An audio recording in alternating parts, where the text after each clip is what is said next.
ברוכים הבאים לערוץ היוטיוב שלי, שבו אני מדברת על חרדה ודיכאון. אם עדיין לא נרשמתם כמנוי לערוץ, לחצו עכשיו על הכפתור הירשם כמנוי. והיום אני רוצה לדבר על תופעה פחות מוכרת. אני רוצה לדבר על רגישות יתר. אמרו לכם פעם שאתם יותר מדי רגישים? אז יש באמת תופעה כזו, ולפי הערכה כ-20% מהאוכלוסייה הם אנשים בעלי רגישות יתר. אנשים בעלי רגישות יתר נוטים יותר לסבול מחרדה ודיכאון, ורוב האנשים שסובלים מחרדה חברתית בדרך כלל הם אנשים בעלי רגישות יתר. אז היום אני אתן לכם 10 תסמינים שיעזרו לכם לגלות האם אתם פשוט אנשים בעלי רגישות יתר. אז תסמין ראשון, האם אתם מרגישים שאתם צריכים יותר זמן לבד? אנשים רגישים צריכים יותר זמן לעצמם כדי לאסוף כוח ואנרגיה. הם צריכים שקט כדי להצליח לטעון כוחות. ואם הם עובדים בסביבה לחוצה, אז הם בדרך כלל יעדיפו להיות לבד בהפסקת הצהריים כדי לעבור כוחות.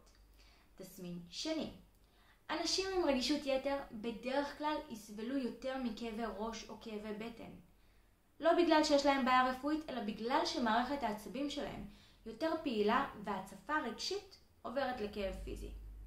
תסמין שלישי, אנשים עם רגישות יתר בדרך כלל ישימו לב יותר לשפת הגוף של אנשים אחרים וינסו להבין את הרגשות והמחשבות של אחרים.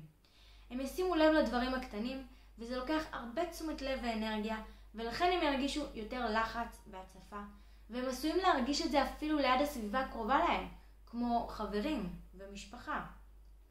תסמין רביעי, אנשים עם רגישות יתר ירגישו פחות בנוח בסביבת הרבה אנשים. בגלל שהם שמים לב לכל הדברים הקטנים שאחרים לא שמים לב אליהם, ברגע שיש הרבה אנשים מסביב, יש יותר מדי דברים שגורמים להסחה, וזה גורם להצפה וללחץ. והרבה פעמים אנשים עם רגישות יתר יחוו בלבול או לחץ או תחושה שהם צריכים לקחת רגע לבד כשהם בסביבה עם הרבה אנשים. תסמין חמישי, לאנשים עם רגישות יתר לוקח הרבה יותר זמן לכתוב עבודות או מכתבים או מיילים, בגלל שהם סובלים מחרדת טעויות.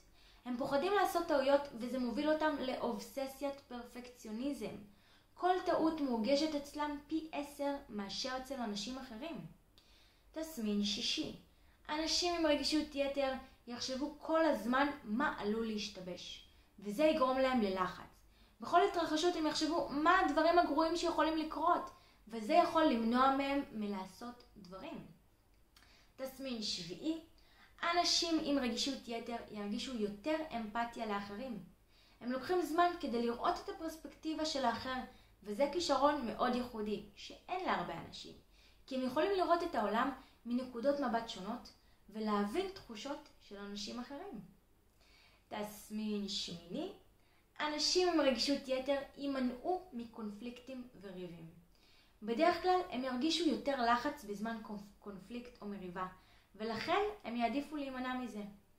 תסמין תשיעי, אנשים עם רגישות יתר לוקחים כל דבר באופן אישי, ולכן קשה להם לקבל ביקורת. אפילו אם זו ביקורת בונה, הם ירגישו שמבקרים אותם והם ירגישו שהם עשו משהו לא בסדר. ותסמין עשירי ואחרון, אנשים עם רגישות יתר בדרך כלל נבעלים בקלות. בגלל שהם שמים לב להרבה פרטים קטנים שאחרים לא שמים לב אליהם, אז הם נבעלים יותר כשקורה משהו שהם לא מצפים לו.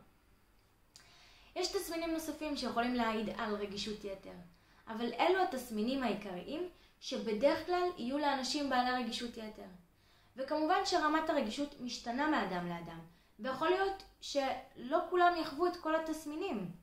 אנשים בעלי רגישות יתר יותר נוטים לסבול מחרדה, מכיוון שהם נמצאים יותר בלחץ, ויותר דברים מלחיצים אותם ביום יום.